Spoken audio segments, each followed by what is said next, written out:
All right, it is officially time to start building the front differential.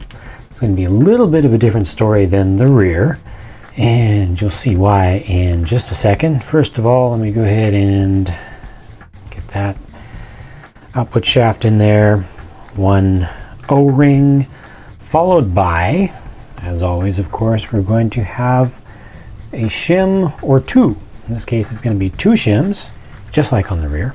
And I'll go ahead and get those on there, or fail to get those on there and try again. Then the small pin goes through. Again, this is just like on the front so far. Get that lined up right. And I already took these off of their parts sprues, so I will just drop my little bevel gear in place, find its slot. There it goes. Goes down nice and flush. Put that aside. Now here is the other side of that, and you'll notice that this is actually a pulley. So this is a more traditional sedan type of differential where you got a pulley on it for belt drive ones. And again, construction is going to be very similar. Put one of these in, put one of these down upon it. It's easier to get to the top to get to those shims here. Finally, there's that last little pin. Gear goes on top of that. Again, these carbon reinforced plastic gears. Switching back to the other one, I'm going to put these spiders on the little carrier here. Drop that whole assembly in place.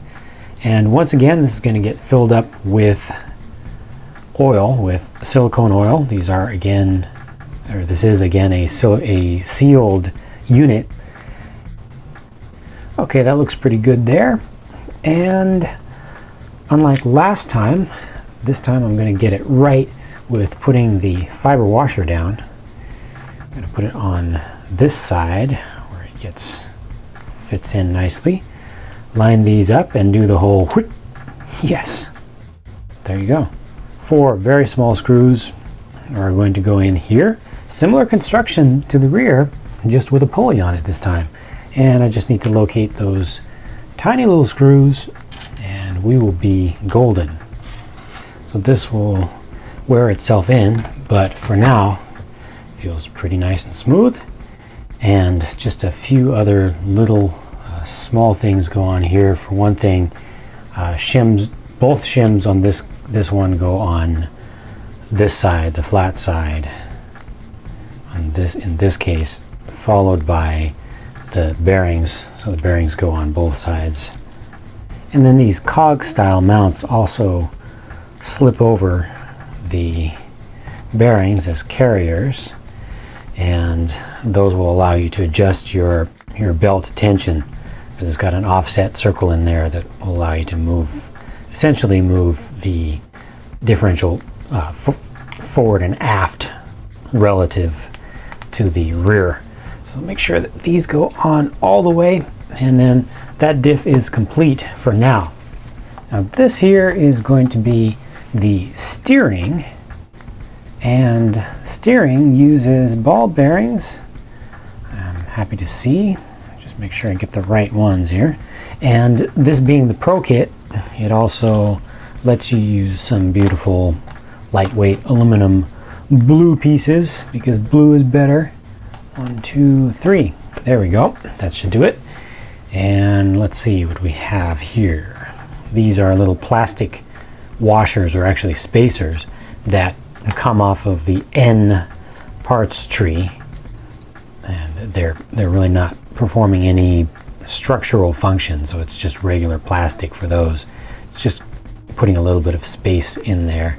When assembling steering components, I try to remember to always put the, well, not just steering but suspension also, anywhere that uses ball studs, I try to remember to put the ball studs on first, thread them in before doing any other assembly. It's just a lot easier to handle the parts. These I will always tighten by hand at the end to make sure I get just the right amount of pressure on there, because too much pressure and it will bind up a little bit. Too little pressure and you'll actually have slop. Yeah, that's as far as I want to go with it. And some turnbuckles here. These I'm actually going to thread a little bit because aluminum and plastic, I don't know, I just don't want to scratch everything up too badly getting these in there. Be aware of the orientation of the notch that indicates orientation on these, so you can always be able to tighten them the same way. Just look at one and then you know them all. Okay, there are those. Okay, so I have just skipped an entire step, step 9 on page 8 of the instruction manual. And that's the step where they show you, or they try to get you to assemble the cantilevers for the front, for the inboard front suspension, the IFS system that is available to be used with this car. And I'm not going to use the inboard front suspension style because I think it sucks. It adds weight, it increases your center of gravity, increases complexity, adds in some extra slop in the system in general. It's just not good for performance overall. But the one good thing about independent front, or the inboard front suspension, the lay down cantilevered style, is that it does allow for bodies that are lower in the front, so bodies that have low hoods. But I'm going to go for performance instead of that. Performance and ease of tuning and just a conventional style. Right now what I'm doing is assembling the so-called center pulley, which is actually up front. It's actually the one that just transfers to the second short little belt that exists up front on this car. This does run on bearings in this kit, and it's going to go through a plastic piece. Here's another bearing on the other side. One more pin goes through here, followed by the pulley on the other side. It's going to kind of sit there, and then there's one more piece I didn't yet cut out. There it is. That goes through, and it all gets secured with an E-clip. And I usually hate E-clips, but this right here is a case where I'm okay with the use of an E-clip because, well, it's not something that I have to assemble and disassemble all the time, or even ever for that matter, hopefully. And it's just easy to get to. The clip is large enough.